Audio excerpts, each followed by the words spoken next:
911, what's the location of the emergency? I think there's somebody shooting in here in Sandy Hook School. I prayed, keep them safe, bring them home. Do you see anything or hear anything more? I keep hearing shooting. I keep hearing popping. I saw Freddie, and Freddie said, I can't find Catherine. I can't find Catherine. Get the sergeant, get everybody you can going down there.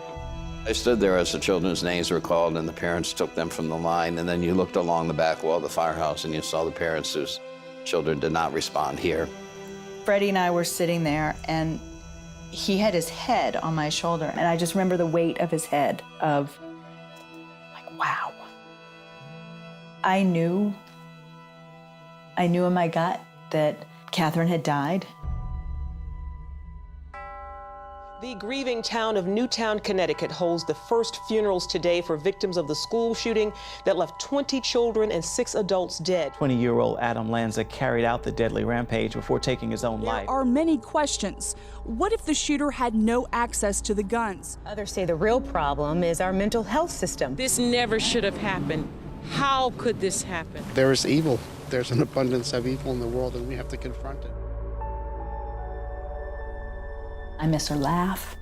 I miss her bear hugs. She would crawl into bed early in the morning, and I miss rolling over and seeing her face. There's mornings that I roll over and think, oh, you're still here. Animals were just her passion, tried and true. Whether they were furry or slimy, she loved them all. She'd be in the garden, and she'd be among the butterflies that would sort of swoop in, and she would get a butterfly on her hand, and she would whisper to them, tell all your friends that I'm kind. This question just kept being thrown to me. Is this making you lose your faith in God? Because how do you explain this? You know, how do you explain a senseless act like this? How do we go on? How do we go on? There was so much sadness, so much weight, so much pain. The quiet that ensued after Catherine died was just painful. I knew I had to do something in this church. I came back here, it was 2 hours before the service, and the church was already filled. And people were just forming their own prayer circles. Some were just singing Christmas carols. It was very clear to all of us that light is not going to be overcome by darkness. The getting used to the new normal, it was hard.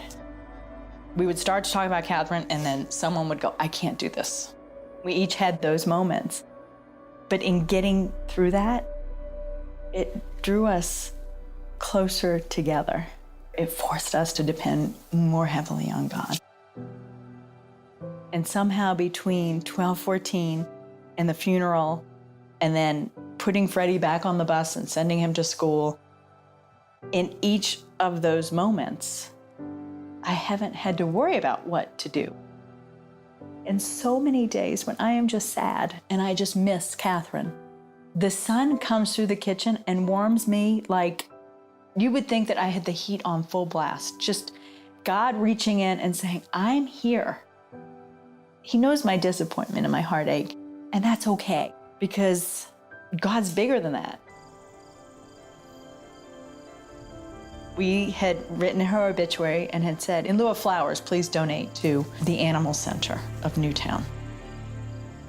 Within 2 or 3 weeks, they had received over $100,000 in donations in Catherine's honor. They had shared that they would like to build a sanctuary. And as they described their vision, I saw Catherine, I felt Catherine, I knew in my heart that this was the road that we needed to take.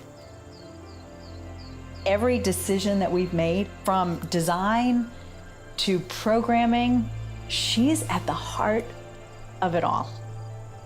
And in so many ways, in so many moments, I feel like it's that place where heaven and earth connect, and I can be with Catherine, and oh my gosh, what a gift. And to think that God would say, okay, this is where I need you to be. That he would entrust all of the people that he's brought into the fold with such an awesome responsibility. that at the end of the day is reflective of our baby girl. Oh my gosh, what an honor. I have come to an understanding that she was never mine. She's God's. He's brought her home. We're here because we still have work to be done. He has a purpose for us. He has a purpose for Freddie. Freddie's journey's not done. Catherine's was. I can't be angry about that. Do I want more time with her? Yes, absolutely, positively. What I wouldn't give for one more day. But I don't want to take heaven away from her. I don't. We rest in hope, knowing that there will be a day when we'll see her again. What do you have if you don't have faith? You can get very disheartened, you can get very discouraged, you can give up, you can feel like, why bother? We all have to reckon with that because we don't know at any moment what can happen. And I think we have to be able to find some peace within ourselves. And I don't know a better place to find peace than prayer.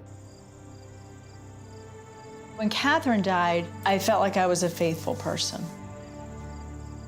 I wasn't even scratching the surface.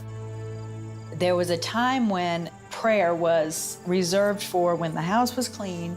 I had a few minutes and it was quiet and it was the setting that God would want. Like, okay, here I am and my house looks perfect and I'm dressed and aren't you happy with me?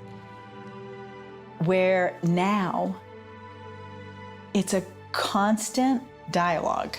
It's open my eyes to see you, open my ears to hear you, and give me the courage, dear God, to do what I'm supposed to do today. We were asked to carry a huge cross. And what are we going to show the world? Are we going to fall on our knees in weakness? Or are we going to be like Christ and get up again? It's still hard to drive down that road. It's still hard. But the lessons and the stories and the incredible gifts that these little children at 6 and 7 left the world, you realize you have to go on.